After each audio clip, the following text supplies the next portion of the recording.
du peuple, votre magazine des informations, traitement et diffusion sur nos chaînes partenaires.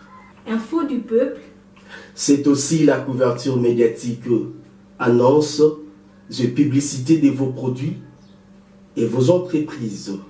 Info du peuple, pour la formation professionnelle des chevaliers de la plume en rédaction journalistique et télévision. Info du peuple, nous mettons à votre disposition une émission de 30 minutes chaque samedi, dimanche pour la rediffusion, pour informer, former et divertir. Pour tout contact, plus 243 81 27 34 222 90 470 88 66. Info du peuple. Chez vous, dans vos salons, on est là pour vous servir. Plusieurs députés nationaux de la République démocratique du Congo se verront retirer leur qualité de représentants du peuple par procédure d'invalidation et pour cause l'absentéisme de bon nombre et a pris l'habitude de sécher les plénières. Nombreux parmi les honorables députés nationaux, en effet, ne trouvent pas l'intérêt à prendre part aux activités parlementaires. Des voix s'élèvent dans l'opinion et appellent le président de l'Assemblée nationale, Mbosoko Diapwanga, à faire appliquer l'article 95 du règlement intérieur de la Chambre basse du Parlement congolais en invalidant les députés nationaux qui ne prennent pas part aux activités parlementaires. Plusieurs noms circulent déjà dans le couloir du palais du peuple, parmi lesquels les députés nationaux demeuraient invisibles depuis quasi le début de la législature. Il s'agit notamment de Némi Moulania, Charles Naège, Obé Minakou, Papi Nyango, Henri Mova Sakani, Marie-Ange Mouchobekwa, Adolphe Mozitou, qui pourraient servir d'exemple. Georges Kapiamba, président de l'ONG ACAJ, soutiendrait l'invalidation des députés nationaux abstentéistes et sécheurs de plénière. Pour lui, en effet, ce député trahissent le mandat leur confié par le peuple. Il est éthiquement inacceptable qu'ils continuent de bénéficier de l'argent public sans aucune contrepartie, reporte-t-on.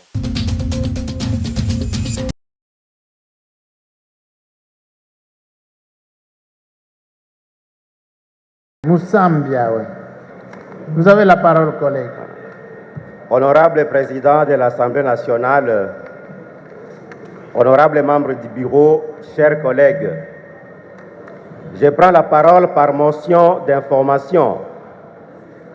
Je voudrais informer la représentation nationale qu'un militaire de l'unité marine Fouma venait d'abattre à bout portant 13 personnes à Casimia dans le territoire de Fizi.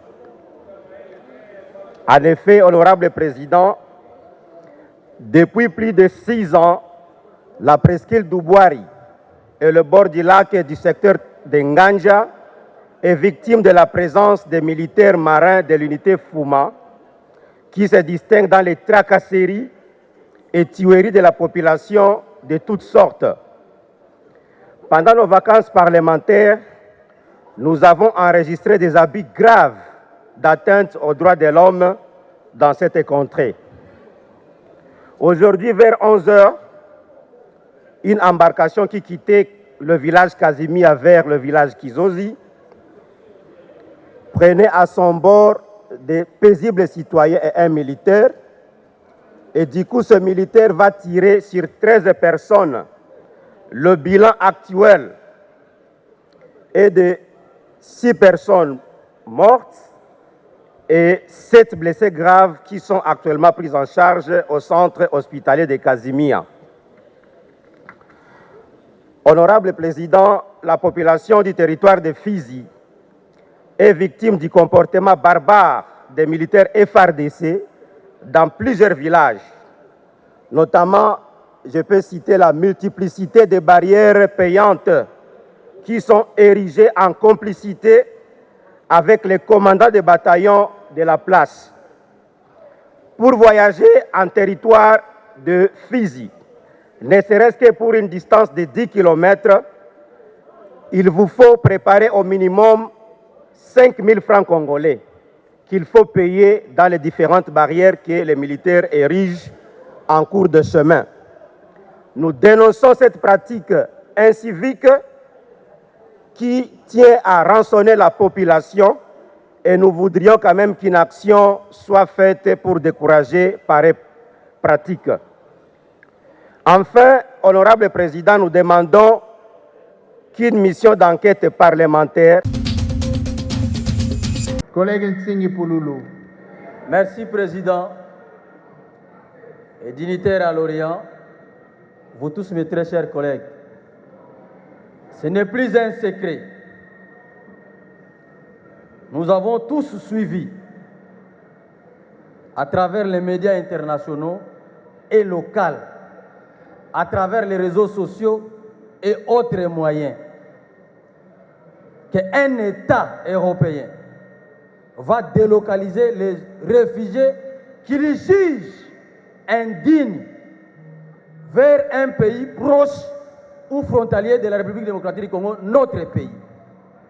Alors, cette situation, le président de la Russie a anticipé. À ce qui nous concerne, j'imagine que dans les jours à venir, les groupes armés seront renforcés par ces éléments-là. C'est pourquoi je demande, Président,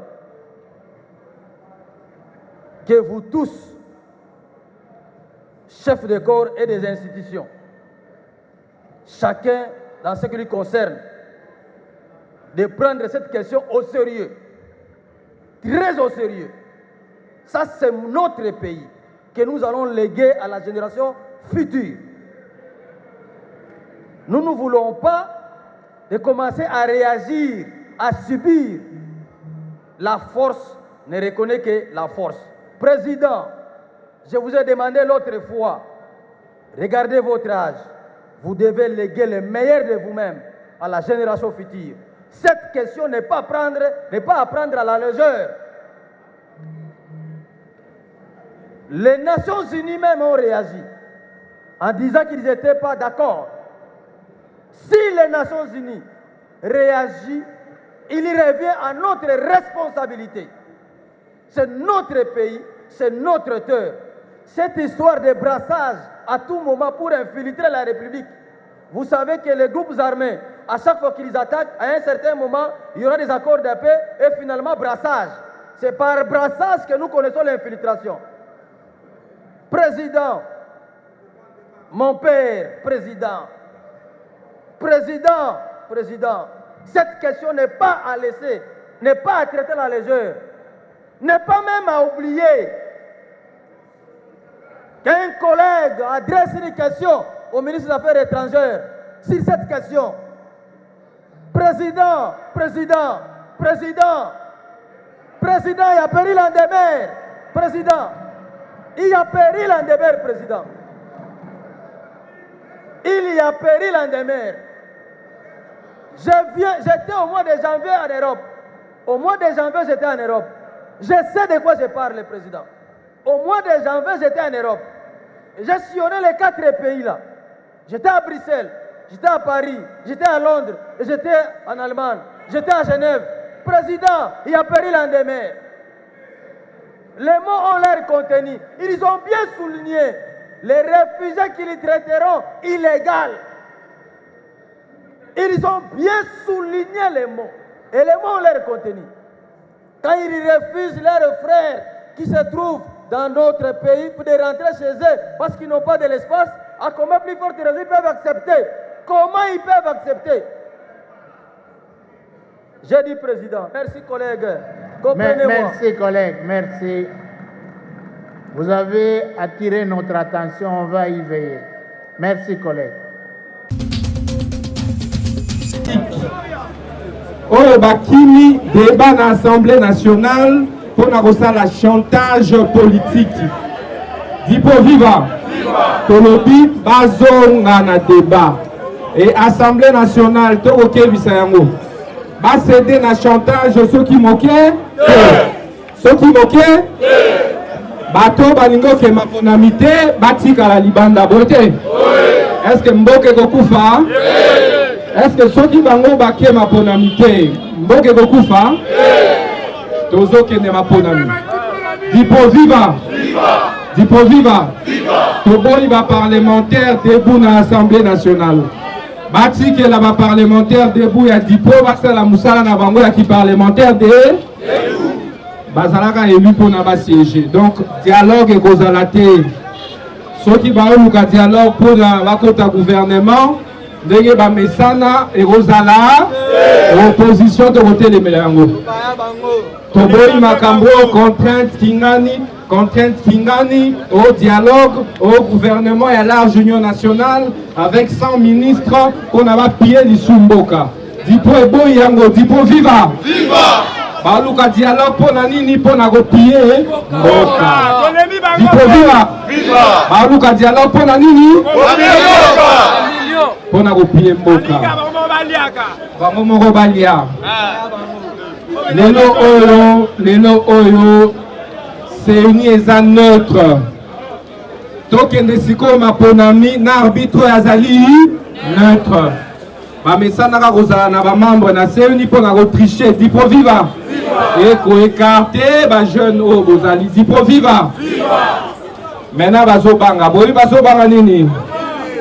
Bazobanga élection na bino. Bazobanga nini? Bayebiete togo gagner bango na élection. Dipo viva. Bayebiete togo gagner bango na élection.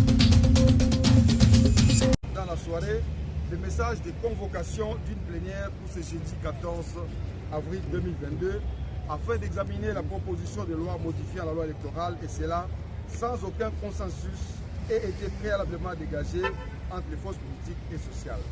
Rappelons ici que la loi portant organisation et fonctionnement de la CENI et la loi électorale en cours ont fait l'objet d'un consensus entre 2011 et 2018. Nous rappelons à l'opinion publique que les réformes électorales doivent faire l'objet d'un très large consensus entre tous les acteurs concernés afin d'éviter au pays des élections chaotiques, sources de frustration et de conflits. Il sied de rafraîchir la mémoire de la population congolaise et de la communauté internationale que l'actuel régime s'est illustré par la violation intentionnelle de la Constitution et des lois de la République, ceci en vue de préparer la tricherie aux élections de décembre 2023. Point n'est besoin de rappeler que le renversement en plein mandat de la majorité parlementaire issue des urnes par la corruption et à l'aide des intimidations de dissolution de l'Assemblée nationale au motif fallacieux que le régime était bloqué par le FCC. Heureusement que depuis lors, les Congolais ont fini par comprendre qu'il s'agissait plutôt de l'incompétence des nouveaux dirigeants, comme en témoigne la dégradation constante de la situation politique, économique, sociale et sécuritaire de notre pays. 2. Le renouvellement des juges de la Cour constitutionnelle au mépris des dispositions légales en vigueur, dans le seul but de mettre en place un cadre qui va avaliser la tricherie que le pouvoir actuel entend orchestrer lors des élections à venir. La mise en place d'une plénière et d'un bureau de la CENI sans représentant de l'opposition politique, comme le veut la loi organique portant organisation et fonctionnement de cette institution d'appui à la démocratie. L'objectif étant de mettre en place une équipe chargée d'organiser la dite tricherie au regard du bilan médiocre du régime en place. Hausse généralisée des prix des produits de première nécessité, pénurie des produits pétroliers rendant le transport des biens et des personnes chaotiques, prolifération des cas de détournement des deniers publics, détérioration sans précédent des conditions de vie de la population.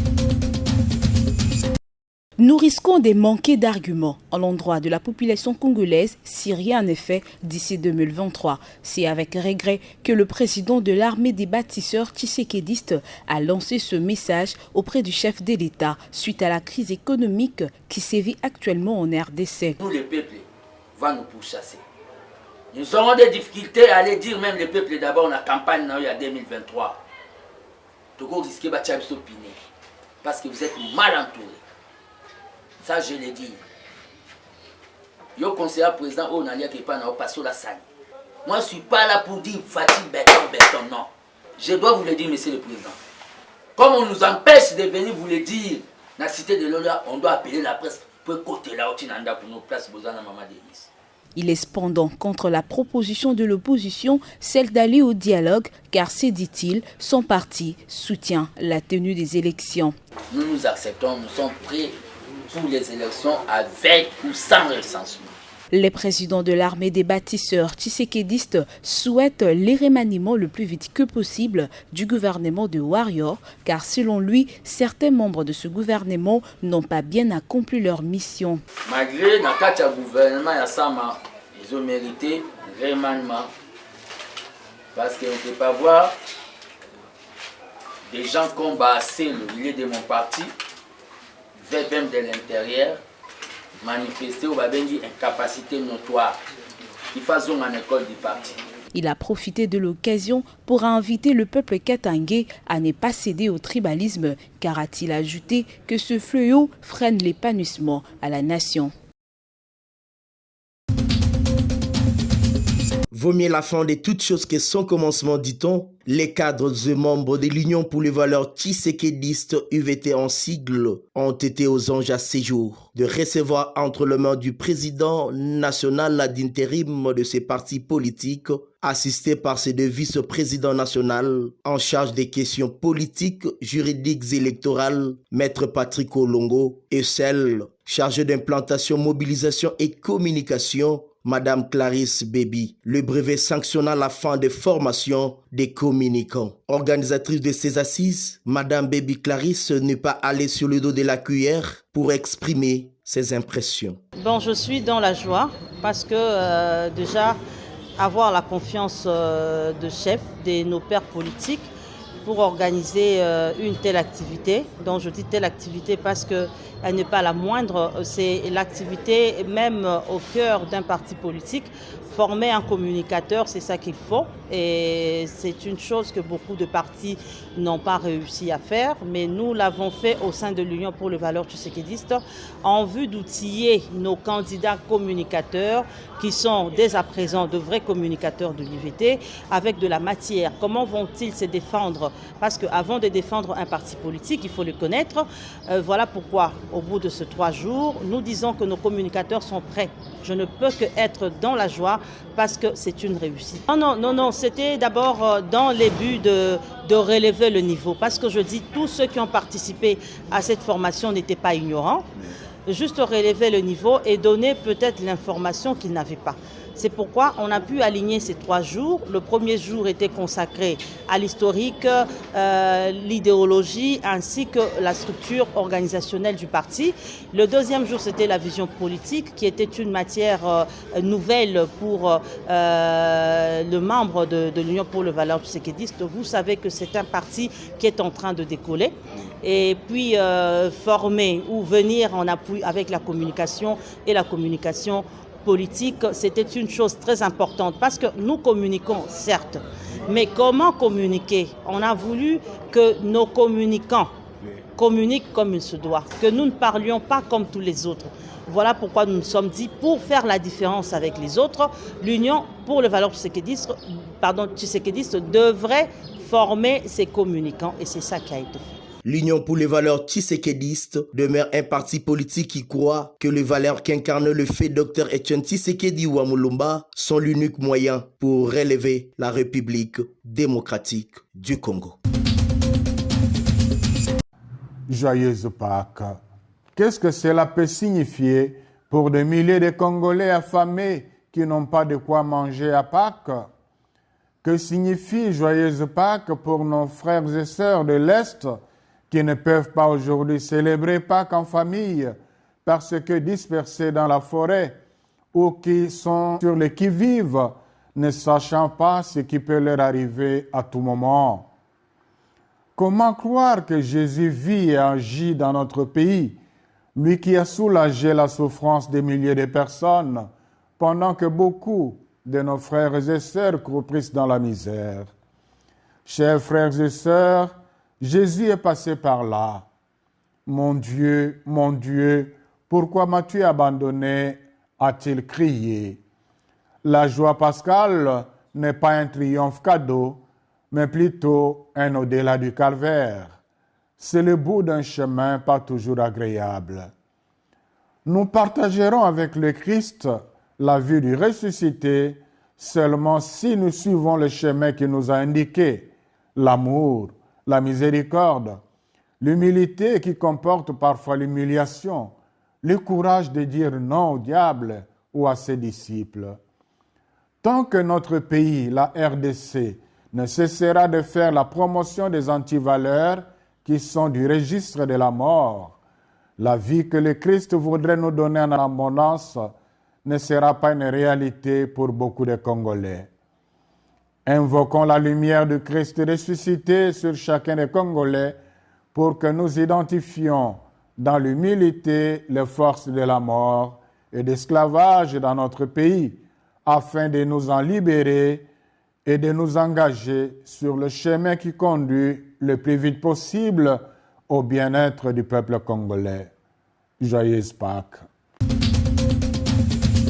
Une ambiance inhabituelle observée à ce jour devant la Direction générale de la Régie des voies aériennes située dans la commune de Barumbu pour cause les agents et cadres de la RVA étaient dans l'ensemble général dont l'objectif était d'évaluer les différentes réunions d'entreprise avec le comité de gestion et l'inspection générale du travail sur le mouvement de grève déclenché depuis le mercredi dernier pour Doyen Giringo, président de la délégation syndicale de la RVA Ndolo. Les revendications levées par les travailleurs de la Régie de voies aériennes n'ont pas abouti, d'où le maintien de ces mouvements de grève jusqu'à ce qu'ils trouveront de gain de cause. C'est l'expression du ras-le-bol des travailleurs. Les travailleurs de la RVA considèrent qu'ils ne sont pas écoutés. Ils ont de sérieux problèmes de salaire. Chaque jour, ils crient par-dessus les toits. Cela n'est pas écouté. Et les solutions qui sont mises sur la table actuellement ne leur plaisent pas. C'est ainsi qu'ils ont décidé de maintenir la grève afin que la personne à qui les droits puisse s'écouter et leur donner satisfaction à leurs revendications. Nous nous sommes dit que ces questions devaient d'abord être abordées en premier lieu sur la question d'apurement de 6 mois, partout où il y a ce problème d'arrêt, que ce soit à Kinshasa et à l'intérieur, et comme point de départ, unique point de départ, et cela n'est pas négociable, c'est le paiement anticipatif de 2 mois d'arrêt. Pour rappel, les agents et cadres de cette entreprise aéroportuaire ont entamé ce mouvement de grève pour revendiquer les arriérés de salaire de près de 6 mois pour les agents de Kinshasa et de 10 mois, voire 40 mois pour ceux des provinces. Les travailleurs sollicitent l'intervention du gouvernement central pour décompter la situation avant que ces situations se généralisent et atteignent d'autres provinces. Elie est le mécanicien du futur, littéralement, car il pense à l'avenir. Celui proche peut-être où l'essence coûtera trop cher et quand la pénurie s'abattra sur son pays. Dans son garage, il a emprunté le Toyota d'un ami et s'amuse à changer la donne. Fini l'essence. Mais maintenant, je vais découper l'alimentation, c'est-à-dire qu'il n'y aura pas d'essence. Le véhicule ne peut pas s'allumer, c'est pourquoi nous allons essayer. Voilà, le véhicule ne s'allume pas. Place au gaz butane et cette bonbonne toute simple. Là, j'ouvre maintenant les gaz. Et ça marche. Donc voilà, nous voyons les gaz qui essaient un peu d'allumer le véhicule. Nous avons débranché le système du carburant, l'alimentation. Et voilà, c'est avec le gaz que le moteur s'est allumé. C'est le contexte international actuel et la hausse du prix de l'essence qui a forcé cet étudiant en électromécanique à se creuser la tête. Et à partir de la guerre qui est en Ukraine et la Russie, c'est là où nous savons tous que le carburant vient de là. Ça fait ce qu'il y a une montée et qui nous a permis, qui nous a poussé à chercher des mécanismes comment arriver à faire démarrer le véhicule avec le gaz qui est aussi un beau carburant. À Goma, c'est toujours le règne de la moto et des camions-citernes qui transportent l'essence. Mais les énergies vertes veulent gagner du terrain. En utilisant les gaz, on peut réduire de 30 à 70% la hausse de CO2 dans l'atmosphère. On n'utilisera plus l'essence ou le diesel dans la motorisation. Lutter contre la pollution est un objectif comme celui d'être indépendant de l'énergie extérieure. Ici, le lac Kivu, tout proche, regorge de millions de mètres cubes de gaz méthane qu'Elie et d'autres pourraient exploiter dans des usines ou des ateliers plus développés pour améliorer le sort des Congolais.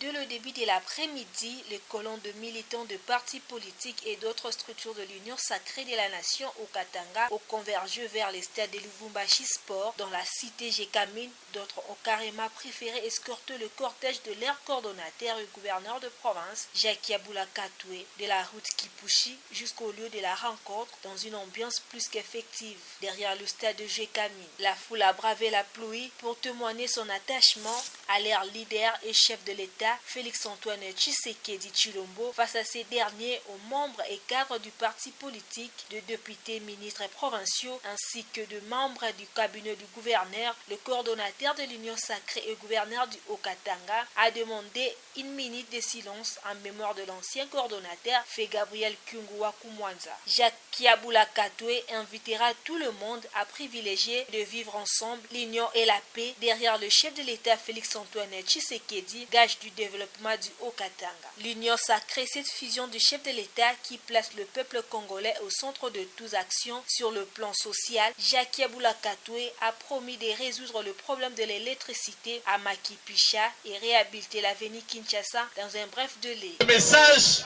il y a unité, il y a Batoto, il y a Katanga. Tunapenda unité derrière le chef de l'État. Tunapenda Félix Tshisekedi a gagné ma élection 2023 à partir ya kaji ile tutafanya umwetu kwa Katanga. Aussitôt l'adresse terminée, le gouverneur sera escorté de la même qu'il est à son arrivée par une marins humaine jusqu'au gouvernorat, une procession d'une foule scandale des chants à la gloire de l'Union sacrée de la nation et du président de la République Félix-Antoine Tshisekedi.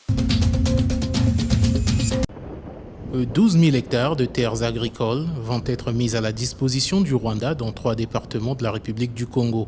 C'est l'une des principales résolutions prises en vertu des accords conclus entre les deux États au terme de la visite officielle du président rwandais Paul Kagame et ses ministres des Affaires étrangères et des Finances du 11 au 13 avril 2022 en terre congolaise.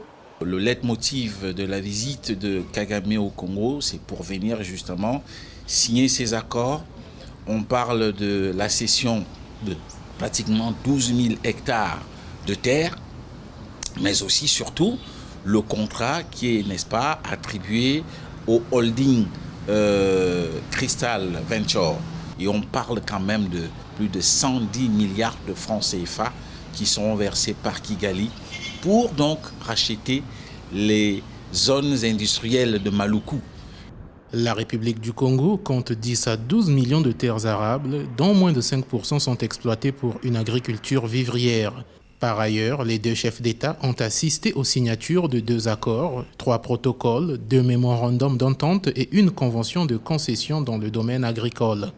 Les attentes, le Rwanda voudrait bien capitaliser cette expansion et ce hub qu'il vient de créer au Congo-Brazzaville. Je vous rappelle que la seule ambassade qui existe pour beaucoup de pays en Afrique centrale, en dehors de Kinshasa, c'est Brazzaville.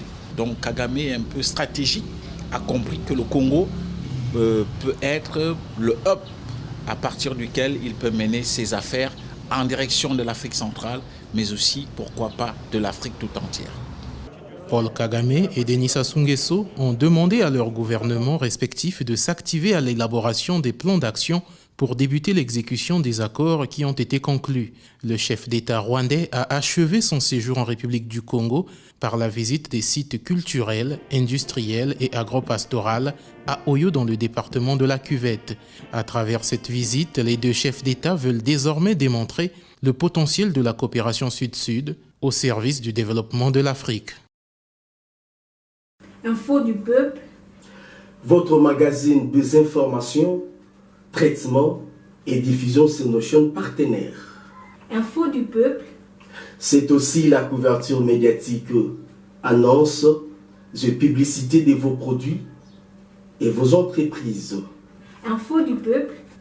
Pour la formation professionnelle des chevaliers de la plume en rédaction journalistique et télévision. Info du peuple. Nous mettons à votre disposition une émission de 30 minutes chaque samedi, dimanche pour la rediffusion, pour informer, former et divertir.